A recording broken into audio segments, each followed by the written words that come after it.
Hello everyone, कैसे हैं आप लोग। Good morning. डिफरेंशिएशन, डिफरेंशिएबिलिटी है ना, ये टॉपिक चल रहा है, डिफरेंशिएबिलिटी। चलिए आज जो है आपके सामने एक न्यूज है। जो बच्चे यूपी बोर्ड के, ध्यान से सुनेंगे, जो बच्चे यूपी बोर्ड के हैं उनका सिलेबस अभी रिड्यूस हुआ नहीं है, होने वाला है। ओके, शासन ने ऐसा कहा है कि 30% जैसे सीबीएसई बोर्ड का रिड्यूस जो कि हो चुका है, उसी के अकॉर्डिंग यूपी बोर्ड के बच्चों को भी सिलेबस 30% रिड्यूस किया जाएगा।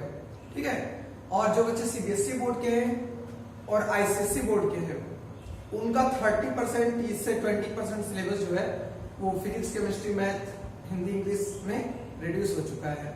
ठीक है, लेकिन जो रिड्यूस हुआ है उसको भी आपको पढ़ना है, मैं पढ़ाऊंगा, क्योंकि जो रिड्यूस हुआ है उसी का यूज जो रिड्यूस नहीं हुआ है उसमें पड़ेगा। जैसे कुछ चीजें इंटीग्रेशन में रिड्यूस हुई है, अगर हम उस रिड्यूस वाले इंटीग्रेशन को नहीं पढ़ाएंगे तो डिफरेंशियल इक्वेशन नहीं पढ़ पाएंगे। तो इस प्रकार से चाहे रिड्यूस हुआ हो चाहे नहीं हुआ हो, ठीक है, आपको पढ़ना पूरा 100% है। ये बात और है कि एग्जाम जब देंगे आप, एग्जाम के तौर पे आप जो 30% कट करोगे, मैं यहाँ पे मार्क करवा दूंगा कि ये आपके सिलेबस में इस साल नहीं है, बट पढ़ाऊंगा। मैं वहां पे मेंशन कर दूंगा कि इस साल ये टॉपिक आपके सिलेबस से हट चुका है, ठीक है, लेकिन पढ़ाऊंगा। ओके, क्योंकि इसका यूज आपको अगले चैप्टर में पड़ेगा। और कंपटीशन में तो चैप्टर्स रिड्यूस हुए नहीं है। कंपटीशन अगर आप बीट करना चाहते हो तो आपको तो पढ़ना ही पड़ेगा। तो रिड्यूस हुआ है तो वो हमारे लिए नुकसानदेह है। ठीक है, तो इससे हमें बचना है, एग्जाम में अच्छा करना है, इसके लिए जानकारी रखनी है जो रिड्यूस हुआ है उसकी। ठीक है, ये बात और है कि उसको एग्जाम की दृष्टि से नहीं पढ़ेंगे, लेकिन क्लास में आपको मैं पढ़ाऊंगा और उसको आपको पढ़ना है, क्वेश्चंस भी लगाना है। ओके, इसका पीडीएफ जो है मैं आपको सेंड कर दूंगा, जो रिड्यूस हुआ है सीबीएसई बोर्ड का। यूपी बोर्ड का अभी रिड्यूस नहीं हुआ है, ध्यान दीजिएगा, यूपी बोर्ड के बच्चों का अभी रिड्यूस नहीं हुआ है। जैसे रिड्यूस होता है मैं आपको इन्फॉर्म कर दूंगा। ठीक है, हम लोग डिफरेंशिएबिलिटी पढ़ रहे थे और लास्ट टाइम पे हम लोगों ने पढ़ा था, हमने क्वेश्चन करवाया था कि गिव एन एग्जांपल, एक ऐसा एग्जांपल बता दीजिए जिसके जो कोई फंक्शन का एक ऐसा आप एग्जांपल बता दीजिए जिसके कर्व में कहीं पर शार्पनेस हो और उस शार्पनेस पॉइंट पर फंक्शन डिफरेंशिएबल ना हो। तो आपने देखा था मॉड ऑफ शायद x-2 का किया था, ठीक है, और बताया था कि ये फंक्शन डिफरेंशिएबल नहीं होगा किस पॉइंट पर, जहां पर ये 0 हो जाए, मतलब x=2 पर ये फंक्शन डिफरेंशिएबल नहीं होता है, क्योंकि इस पॉइंट पर कर्व में शार्पनेस आ जाती है ना, और टेंजेंट ड्रा नहीं हो पाता है। इसी प्रकार से आपने एक पढ़ा था कि कोई कर्व हो, फंक्शन हो और उसका मॉड हो, तो ये फंक्शन उस पॉइंट पर डिफरेंशिएबल नहीं होगा जहां पर फंक्शन की वैल्यू 0 हो जाए। ठीक है, ये आपने पढ़ा था, इस तरह के 1-2 क्वेश्चंस भी किए थे। आगे इसके बाद आगे टॉपिक स्टार्ट करने से पहले मैं आपको बता देता हूं, मैंने आपको पहले दिन ही बताया था कि जो कैलकुलस का जो पार्ट है वो लिमिट से स्टार्ट होता है और इंटीग्रेशन पे जाके खत्म हो जाता है। ठीक है, आपका जो सेकेंड ईयर फर्स्ट ईयर का कोर्स इंटर का, उसमें लिमिट के बाद आप क्या पढ़ते हो, कॉन्टिन्यूटी, कॉन्टिन्यूटी के बाद आप क्या पढ़ते हो, डिफरेंशिएबिलिटी,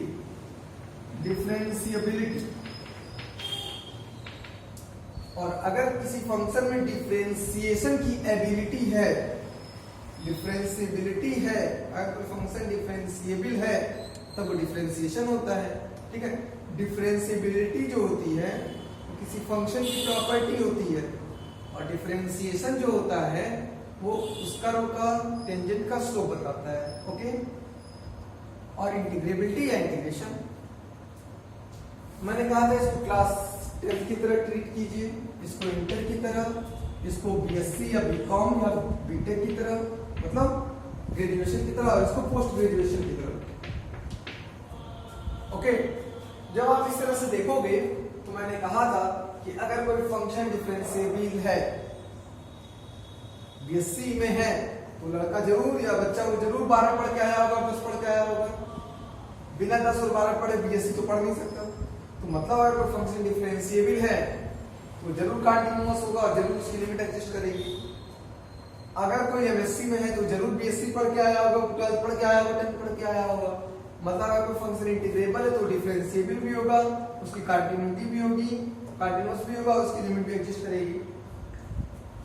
अगर कोई फंक्शन कंटीन्यूअस है, इंटर में है आप लोग तो जरूर हाई स्कूल पास करके आए होंगे, तो आपकी लिमिट भी एग्जिस्ट करती होगी।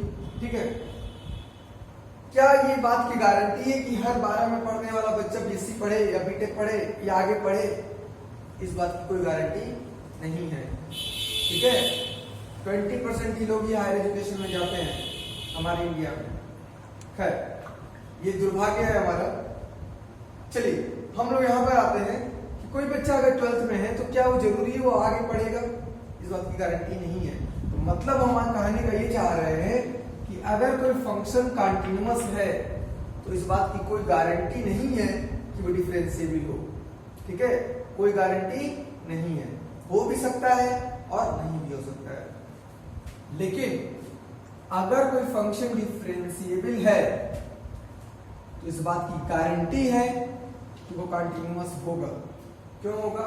क्योंकि मैं अभी प्रूफ कर दूंगा, और चूंकि समझना इस तरह से है कि डिफरेंशिएबिलिटी हायर क्लास होती है और जब बच्चा हायर क्लास में तो वो जरूर लोअर क्लास पढ़ के आया होगा। ओके, तो हमारा थ्योरम यही है। थ्योरम क्या है लिखिएगा, थ्योरम लिखिए, प्रूव दैट, थ्योरम लिखिएगा,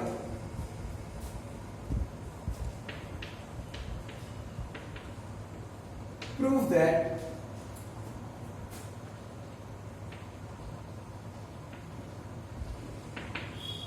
every differentiable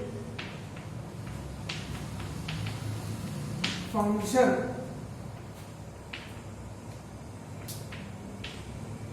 is continuous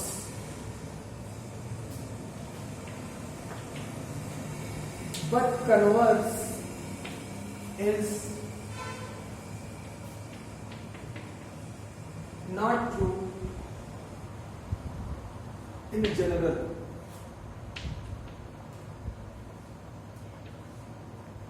ये आपका थ्योरम है।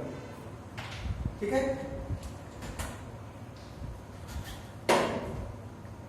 प्रूफ करना है कि हर एक डिफरेंशियल फंक्शन कंटीन्यूअस होता है, लेकिन इस बात की कोई गारंटी नहीं है कि उसका कन्वर्स मतलब उल्टा, मतलब हर कंटीन्यूअस फंक्शन डिफरेंशिएबल हो जाए।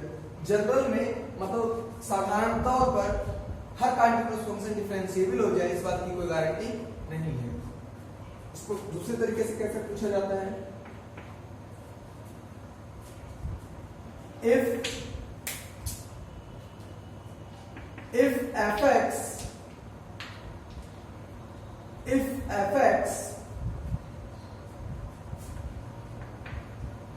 is differentiable at x is equal to c, अगर फंक्शन fx डिफरेंशिएबल है at x is equal to c पर, then it is continuous at that point, या फिर at x is equal to c ही लिख दीजिए, at x is equal to c, but converse is not necessarily true।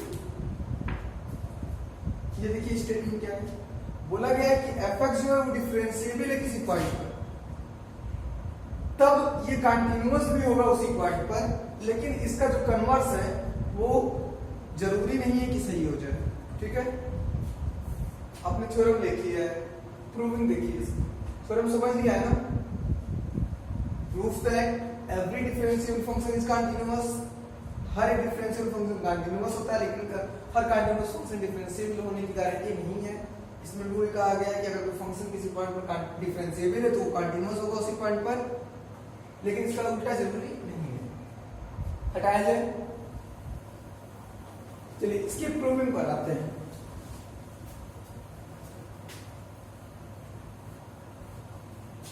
इसके proving पर आते हैं।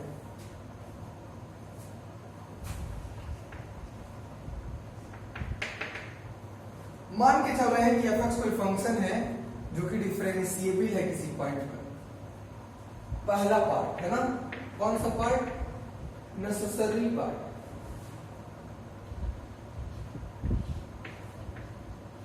Necessary part को हम लोग प्रूफ कर रहे हैं। लेट f(x) is differentiable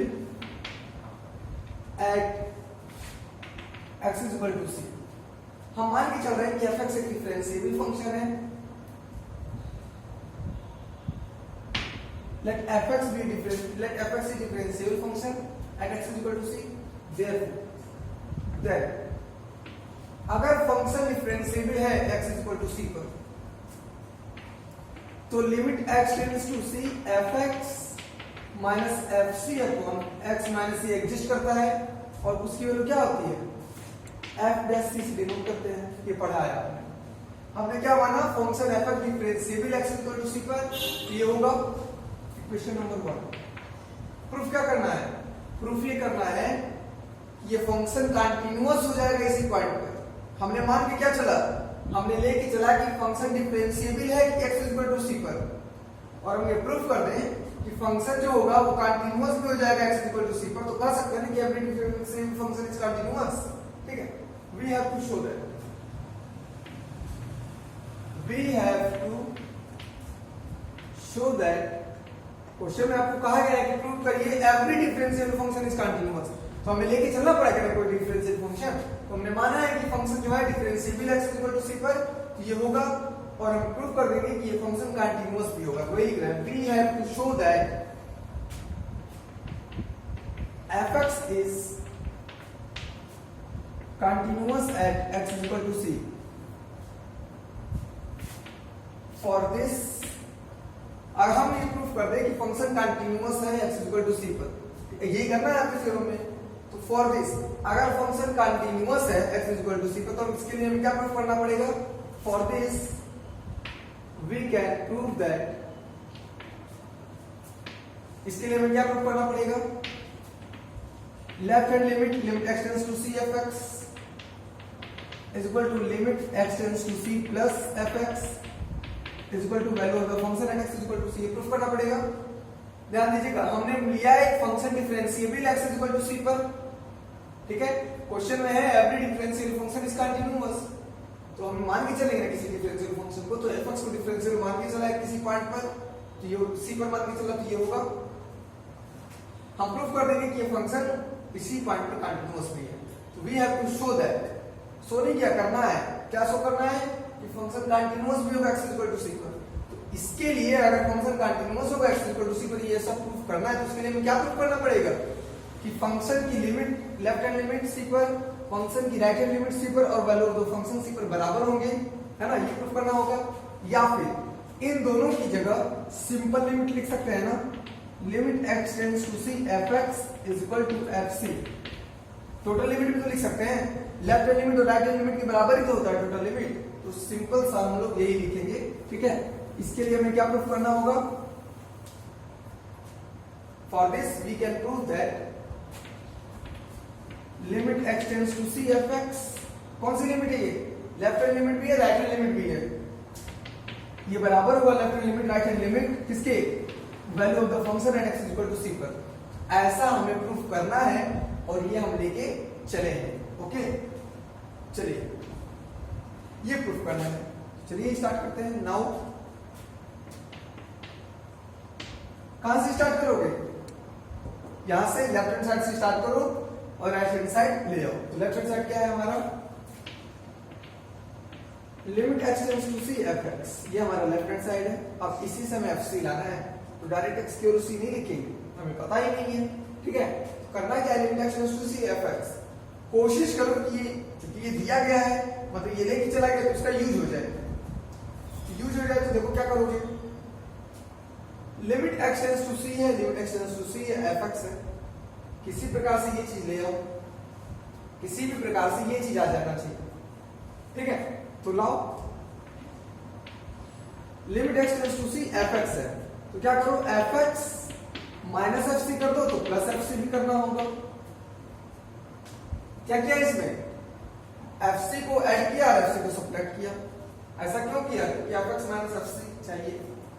फिर आते हैं limit x tends to c, ध्यान देना fx माइनस fc, ठीक है। हम x माइनस c से इसके नीचे डिवाइड कर रहे हैं, इसीलिए मल्टीप्लाई भी करना होगा x माइनस c, किसके fx माइनस fc के नीचे डिवाइड किया तो मल्टीप्लाई भी करना होगा और प्लस fc है। कोई दिक्कत नहीं। आपको पता है लिमिट एडिशन पर डिस्ट्रीब्यूट होती है, और एडिशन पर डिस्ट्रीब्यूट होगी तो एक बार लिमिट इसके साथ आएगी और एक बार लिमिट इसके साथ आएगी। तो एक बार लिमिट जब इसके साथ आएगी तो फिर मल्टीप्लिकेशन पर भी डिस्ट्रीब्यूट होगी। तो limit x tends to c fx minus fc upon x minus c into x minus c लिखेंगे, plus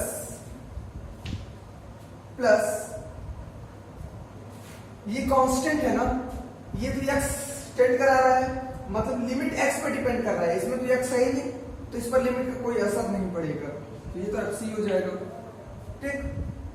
into x minus c लिखेंगे यहाँ पे, तो लिमिट इंटू पर भी तो डिस्ट्रीब्यूट होती है, तो इंटू पर भी डिस्ट्रीब्यूट करवा दो। Limit x tends to c x minus c, कुछ नहीं किया, लिमिट को इसके साथ और इसके साथ डिस्ट्रीब्यूट करा दिया है इंटू पे, और इस पर तो कोई फर्क नहीं पड़ेगा, ओके।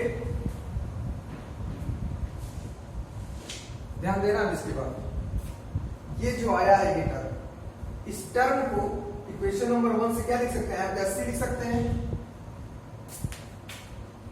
चलिए लेफ्ट में देखिए क्या लिखा है, लेफ्ट में आपका लिखा है limit x tends to c fx is equal to, ये जो टर्म आया है fx minus fc upon x minus c limit के साथ, ये आप c लिख सकते हैं इसकी जगह,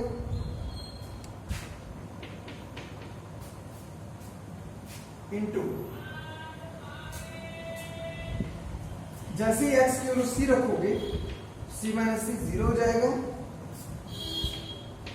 प्लस यहाँ पर fc बचा है, तो ये आपको मिल जाएगा, fc में 0 से 0 तो 0, तो ये हो गया fc।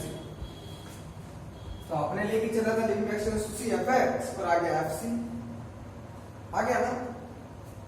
This implies that function fx is continuous at x equal to c।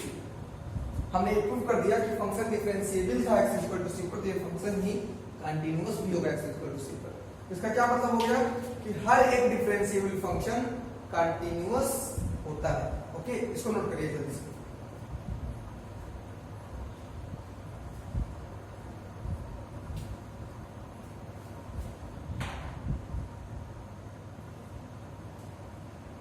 हो गया, चलिए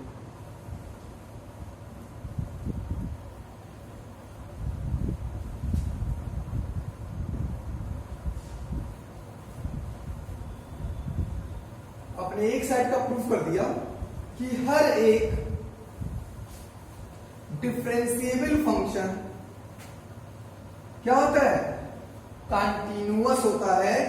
हर एक डिफरेंशिएबल फंक्शन कंटिन्यूअस होता है, ऐसा आपने प्रूफ कर दिया है ना।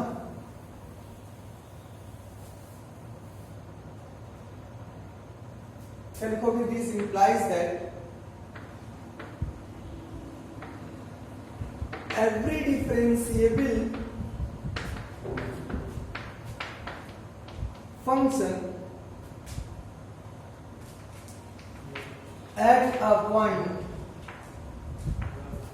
is continuous at that point, okay। अब क्या प्रूफ करना है, सफिशिएंट पार्ट।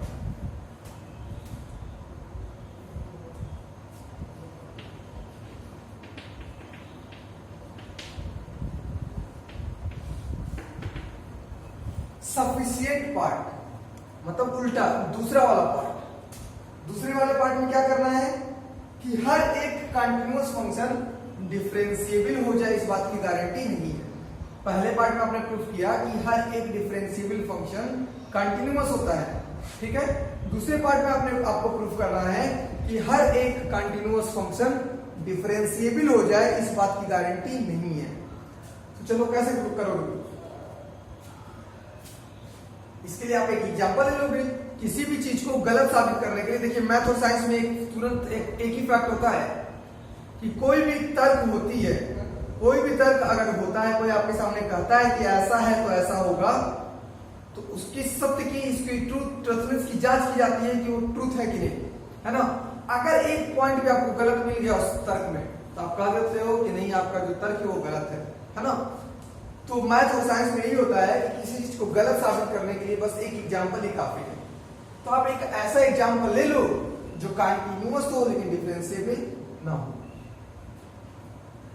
ठीक है। तो सफिशिएंट पार्ट में लिखो,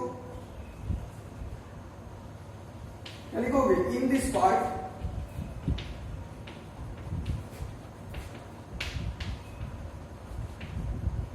we have to show that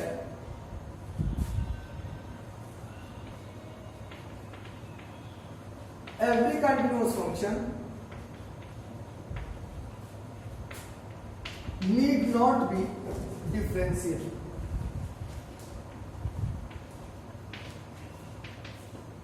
ठीक है। हाँ, इन दिस पार्ट, इस पार्ट में हम लोग को प्रूफ करना है कि हर कंटिन्यूअस फंक्शन जरूरी नहीं डिफरेंशिएबल हो जाए। For this, let us take a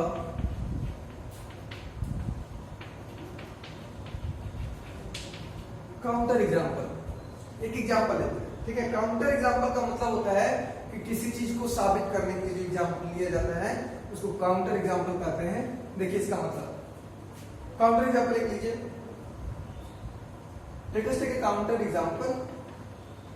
fx is equal to mod of x minus 2 का करवाया था, mod of x minus 1 ही ले लो, सेम चीज है, ठीक है। तो जब इसका ग्राफ आप बनाओगे, पिछले लेक्चर आपने पढ़ा है, इसमें जो शार्पनेस आती थी x minus 2 पर जब लिया था तो 2 पर आती थी, इसमें शार्पनेस कहां पर आएगी? जहां पर 0 होगा, मतलब x minus 1 यहां पे 0 हो जाएगा। तो x minus 1 की वैल्यू 0 करोगे तो x की वैल्यू क्या आएगी? 1। तो 1 पर शार्पनेस आएगा। और फंक्शन इसका आप जानते हो मॉड का जो ग्राफ होता है वो v टाइप का बनता है, और जो v होता है इसका शार्पनेस पॉइंट वो उसी पॉइंट पर होता है जहां पर फंक्शन की वैल्यू 0 आती है। तो x इज इक्वल टू 1 पर इसकी वैल्यू 0 आ रही है ना, x की वैल्यू 1 पर इसकी वैल्यू 0 आ रही है, तो 1 पर ही शार्पनेस होगा। इसका ग्राफ इस प्रकार से बनेगा। ग्राफ मैंने बनाना है इसका सिखाया है जस्ट पहले वाले लेक्चर में, ठीक है। और वैसे भी तो क्लास 9th की बात है ना, x की वैल्यू 0 1 2 3 -1 -2 -3 रखोगे, f की वैल्यू मिलती जाएगी, प्लॉट कर देना, ऐसे बन जाएगा, ठीक है। ये जो शॉर्ट तरीका है मैंने सिखा दिया कि जहां पर इसकी 0 करोगे x की जो वैल्यू आएगी उस पॉइंट पर v का शार्पनिंग पॉइंट आ जाता है, ठीक है। इस फंक्शन के ग्राफ को देखने से ही लग रहा है कि आगे भी जाएगा पूरे इनफाइनाइट तक, माइनस की इधर प्लस इनफाइनाइट करोगे तो ये बढ़ता चला जाएगा, इधर माइनस इनफाइनाइट करोगे तो ये भी बढ़ता चला जाएगा। मतलब आपको पता है कि ये फंक्शन कंटीन्यूअस है ना। और आपने पढ़ा भी है कि modulus function is everywhere continuous, पढ़ा है ना कि मॉडुलस फंक्शन हमेशा कंटीन्यूअस होता है। तो आप इसका ग्राफ भी देख रहे हो, इधर माइनस इनफाइनाइट है, इधर प्लस इनफाइनाइट है, ये बढ़ता चला जाएगा, ये भी बढ़ता चला जाएगा, कहीं पर ब्रेकिंग नहीं आएगी। इसलिए इसके ग्राफ को बिना चौक उठाए एक बार में हम लोग ड्रा कर पाएंगे, है ना, पूरे रियल नंबर लाइन पर। इसीलिए ये फंक्शन जो होगा वो क्या हो जाएगा? एवरीवेयर कंटीन्यूअस हो जाएगा, ठीक है। तो आप बताओगे, since we know that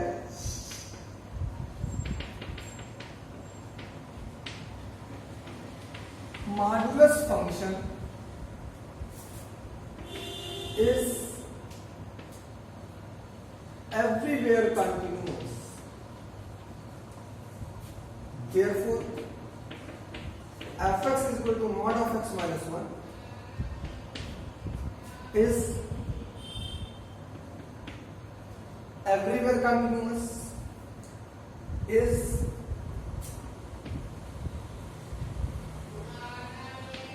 everywhere continuous. हम जानते हैं कि मॉडुलस फंक्शन एवरीवेयर कंटीन्यूअस होता है, तो मॉड ऑफ एक्स माइनस 1 भी एवरीवेयर कंटीन्यूअस होगा क्योंकि मॉड में है, मॉडुलस फंक्शन है। अगर कोई फंक्शन हमेशा कंटीन्यूअस है, पूरे रियल नंबर लाइन पर कंटीन्यूअस है, तो वो हर एक पॉइंट पर कंटीन्यूअस होगा, मतलब 1 पर भी कंटीन्यूअस होगा। तो this implies that fx is continuous at x equal to 1। क्योंकि भाई ये एवरीवेयर कंटीन्यूअस है ना, हमेशा कंटीन्यूअस है, तो 1 पर भी कंटीन्यूअस होगा। बट लेकिन हम ये जानते हैं, जस्ट पहले वाले लेक्चर में आपने पढ़ा है कि मॉड फंक्शन उस पॉइंट पर डिफरेंशिएबल नहीं होता है जहां पर मॉड की वैल्यू 0 हो जाए। x माइनस 1 की वैल्यू 0 करोगे, x माइनस 1 बराबर 0, x की वैल्यू आ जाएगी 1। मतलब ये फंक्शन मॉडुलस फंक्शन उस पॉइंट पर डिफरेंशिएबल नहीं होता है जिस पर मॉड की वैल्यू 0 आ जाए। तो मॉड की वैल्यू 0 कब आ रही है? जब x की वैल्यू 1 है। क्यों डिफरेंशिएबल नहीं होगा x इक्वल टू 1 पर? क्योंकि इसमें x इक्वल टू 1 का शार्पिंग पॉइंट मिलता है ना। तो बताओगे but mod of x minus 1 is equal to fx is not differentiable at x is equal to 1। ठीक है, तो हमने देख लिया कि फंक्शन कंटीन्यूअस तो था 1 पर, लेकिन डिफरेंशिएबल नहीं है 1 पर, क्योंकि 1 पर शार्पनेस आ जा रही है। सो इसलिए हम ये कह सकते हैं कोई जरूरी नहीं है कि अगर कोई फंक्शन कंटीन्यूअस है तो वो डिफरेंशिएबल भी हो जाएगा। This implies that every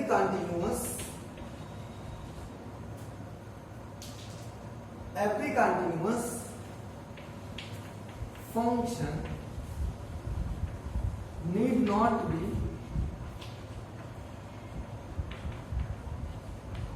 differentiable. ठीक है, यही प्रूफ करना। ओके, समझ में आ गया? कोई डाउट इसमें नहीं है? ठीक है, कोई भी डाउट होगा पूछ लीजिएगा। धन्यवाद।